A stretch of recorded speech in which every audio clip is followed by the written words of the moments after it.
Hey guys, welcome back. If you've watched me before, you know that my stove didn't work, or at least my gas didn't work, but they finally fixed the gas pipe and I got a new stove. As you can see, it's bigger, nice and white.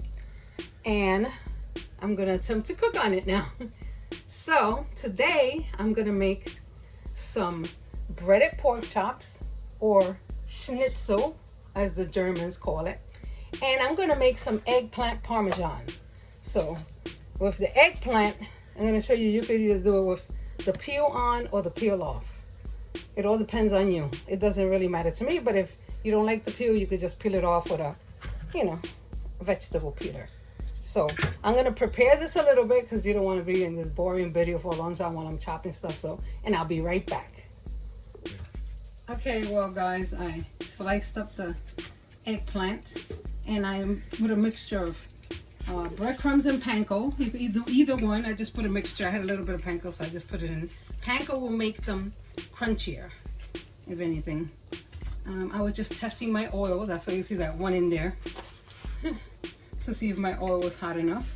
And yeah, you just continue to do this. You put egg on the eggplant and you just dip it in the breadcrumb. You press it in and you start frying them. So I'll come back to you when I'm frying them.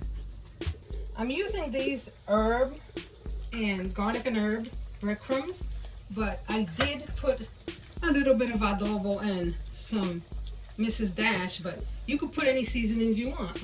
Paprika, garlic, pepper, salt, whatever you want to put in it. Just sprinkle a little bit in your breadcrumbs before you put everything in it. And as you can see, I started frying my eggplants. And I'm just waiting to turn them. So we'll be back. Okay, so as you can see, I turned my eggplants. I'm gonna be taking them out any minute now, but I wanted to show you these pork chops. See, they're kind of thick.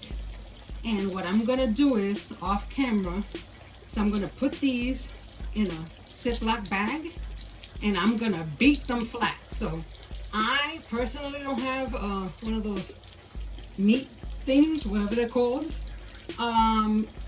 You could use a rolling pin or a can of Pam. I'm probably going to use that Pam spray, the can. I'm probably going to hit it with that. So then we'll be back when I show you how thin they are. Okay, so as you can see, I flattened them out. The Pam can spray didn't work, so I used this tool. This is a screwdriver, and I just beat the crap out of them. Okay, let me take these eggplants out before they burn. I'll be right back. Okay guys, so don't forget to season the meat also, not just the breadcrumbs. And I'm going to show you, you could either use eggs like I did with the eggplant, or you could rub mustard or mayonnaise on them. Either one, anything wet or creamy, ranch dressing, whatever you have, all over your meat. So yeah, like I said, egg, mayonnaise, mustard, ranch dressing, whatever. You put it on the meat, you put it in the breadcrumb, and you fry it the same way you did the eggplants. So after I finish breading them, we'll come back when I'll show you how they're cooking. Okay, well, it's too hot today and I'm sweating already cooking. I don't want to turn my oven on, so I'm going to make the eggplant parmesan. I'm going to finish it in the microwave. I'm going to put it in this. I opened some just canned sauce. Any kind of sauce, you put some on the bottom, and then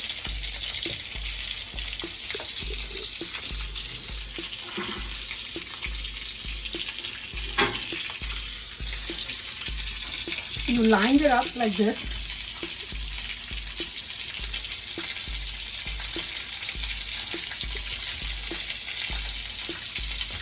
And you put some mozzarella on it.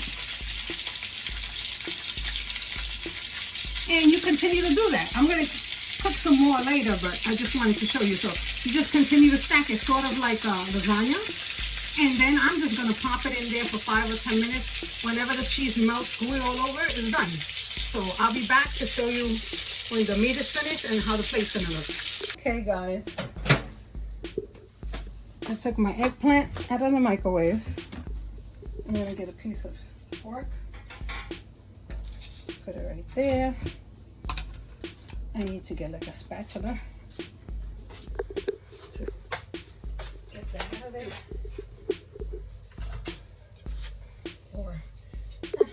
use this. Oh, by the way, like I said, it's like lasagna. Between every layer, after you put the eggplant, the cheese, you put sauce. Okay, so there you go. If you enjoyed this video, please subscribe. And like I always said, it doesn't matter what ingredients you have or what equipment or what's your situation. You can always have a great meal. Thanks for watching.